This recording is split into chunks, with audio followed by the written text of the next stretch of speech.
Shalom, perkenalkan nama saya Anggela Kurniawati dengan NIM 23101019. Saya dari kelas PKK 4 semester 4. Di sini saya akan menjelaskan pada mata kuliah Sejarah Gereja Indonesia. Yang pertama, saya akan menjelaskan soal-soal dari UTS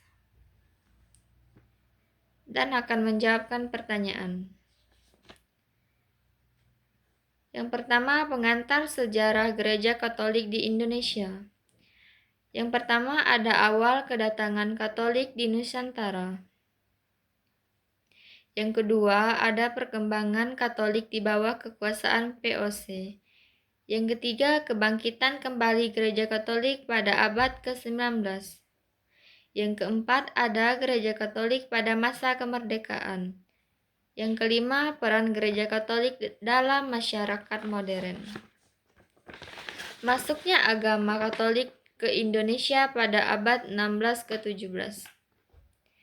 Yang pertama, agama Katolik masuk ke Nusantara bersamaan dengan ekspansi kolonial Eropa pada abad ke-16. Pada saat itu, bangsa Portugis melakukan perjalanan laut untuk mencari jalur perdagangan rempah-rempah. Selain motif ekonomi, mereka juga membawa misi penyebaran agama Katolik yang dikenal sebagai Deus Gloria et Pecunia atau yang disebut sebagai Tuhan kemuliaan dan kekayaan. Pada tahun 1511, Portugis menaklukkan Malaka dan menjadikannya pusat perdagangan serta penyebaran agama Katolik di Asia Tenggara.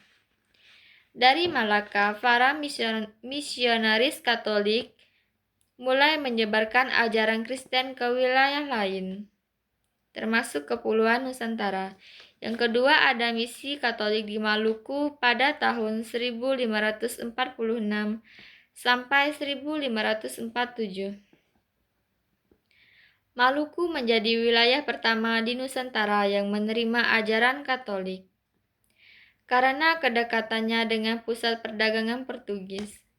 Misionaris yang paling terkenal kedekatannya dengan pusat perdagangan Portugis disebut Santo Franciscus Xaverius, seorang imam dari Serikat Yesus atau yang disebut sebagai SJ, yang datang ke Maluku pada tahun 1546 sampai 1547.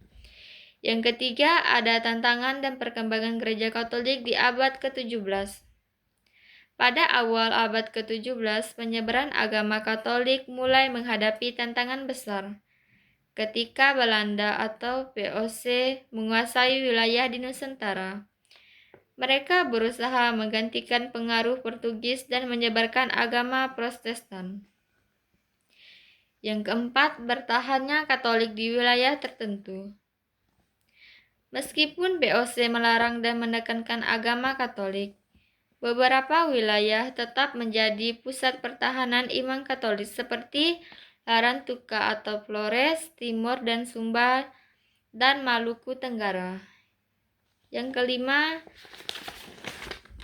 pada abad 16 sampai 17, Gereja Katolik mulai masuk ke Nusantara melalui misionaris Portugis, terutama di Maluku dan Nusa Tenggara. Namun, ekspansi Belanda yang membawa Protestanisme menyebabkan tekanan besar bagi Gereja Katolik. Meskipun demikian, iman Katolik tetap bertahan di beberapa wilayah dan menjadi dasar bagi perkembangan Gereja Katolik di Indonesia di masa-masa berikutnya.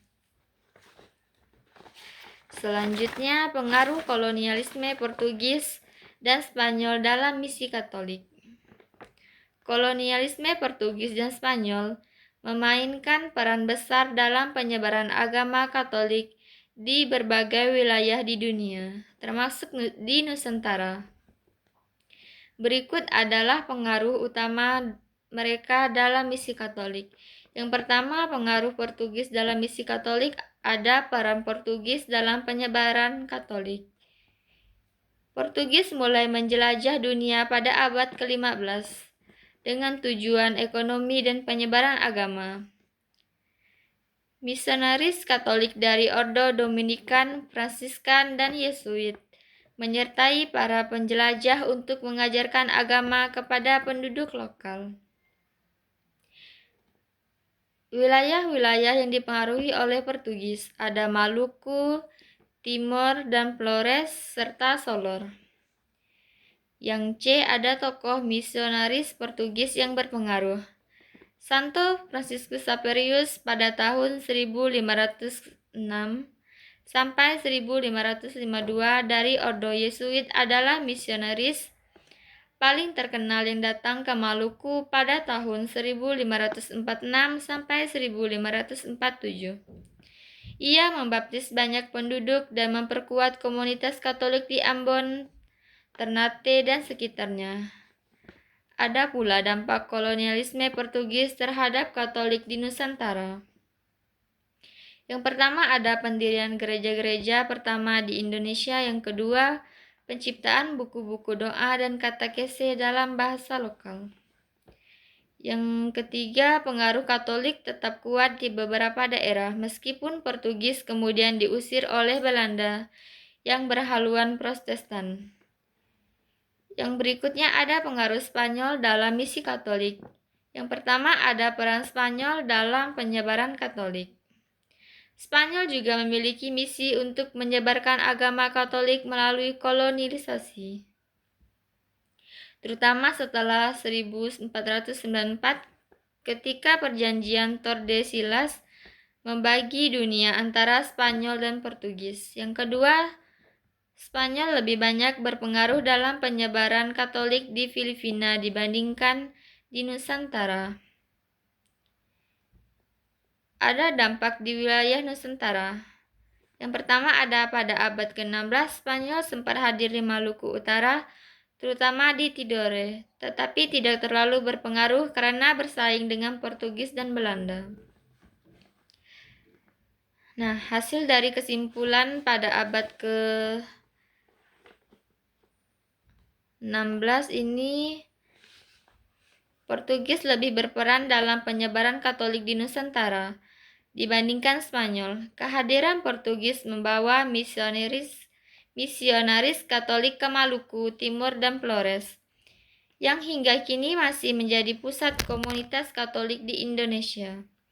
Namun, setelah kedatangan Belanda yang berhaluan Protestan, penyebaran Katolik mengalami kemunduran sebelum akhirnya bangkit kembali pada abad ke-19. Yang selanjutnya ada misi Katolik pada masa kolonial Belanda. Misi Katolik pada kolonial Belanda di Indonesia memiliki dinamika yang cukup kompleks karena dipengaruhi oleh kebijakan politik Belanda, peran tarekat misionaris, serta interaksi dengan masyarakat lokal dan agama-agama yang sudah ada. Berikut poin utama mengenai misi Katolik pada kolonial Belanda ada: awal misi Katolik di Indonesia, pengaruh kebijakan POC pada tahun 1602 sampai 1799. Yang ketiga ada pemulihan misi Katolik di era pemerintahan kolonial Belanda setelah pada tahun 1800. Yang keempat ada peran tarekat misionaris. Yang kelima ada kontribusi misi Katolik. Yang keenam, tantangan misi Katolik. Selanjutnya, misi Katolik yang dimulai pada masa kolonial Belanda ini menjadi dasar perkembangan gereja Katolik di Indonesia hingga saat ini. Pengaruh pendidikan dan sosial dari misi ini masih terasa dalam berbagai institusi Katolik di Indonesia. Yang selanjutnya, sejarah gereja di Indonesia. Sejarah gereja di Nusantara memiliki perjalanan panjang yang dimulai sejak abad ke-14 hingga sekarang. Berikut adalah garis besar perkembangannya. Yang pertama ada awal mula kekristenan di Nusantara pada abad 14 sampai 16. Yang kedua ada perkembangan gereja Katolik di era kolonial Portugis pada abad ke-16. Yang ketiga, dominasi Belanda dan perkembangan Protestan pada abad ke-17 sampai 19. Yang keempat, kebangkitan Katolik kembali pada abad ke-19 sampai awal 20. Yang terakhir, gereja di masa kemerdekaan dan pasca kemerdekaan pada abad ke-20 sampai sekarang.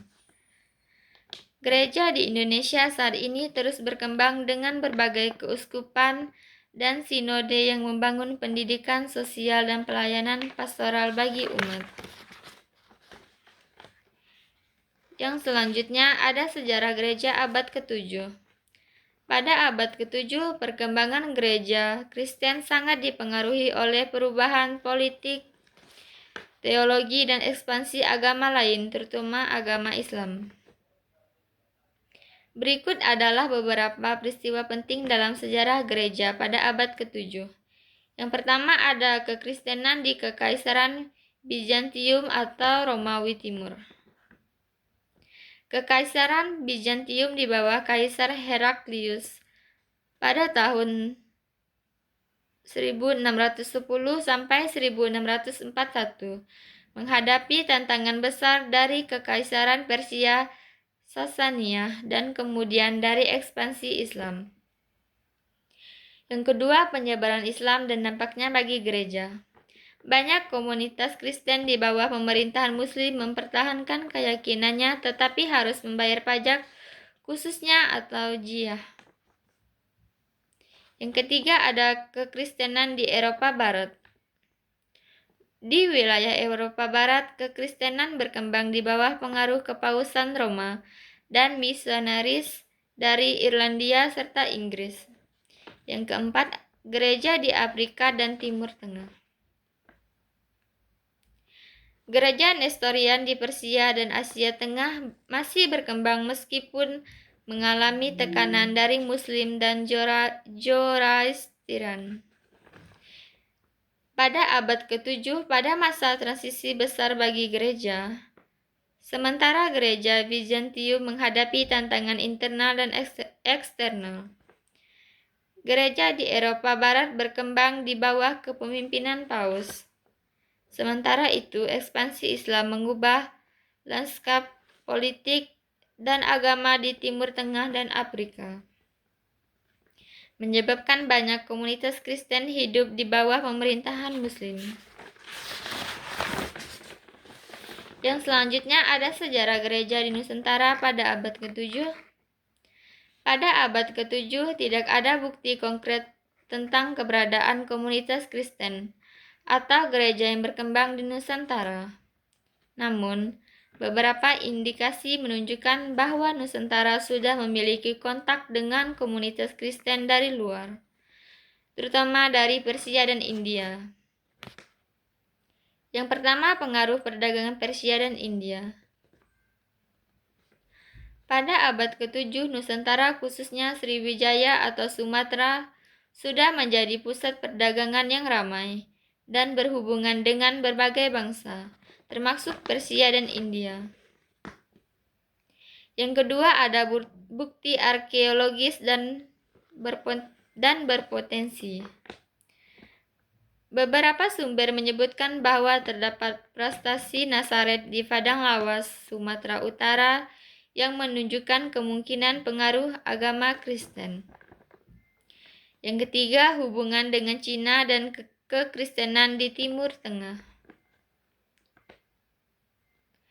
Mengingat hubungan perdagangan yang erat antara Cina dan Nusantara, ada kemungkinan bahwa pengaruh kekristenan juga sempat masuk ke Nusantara.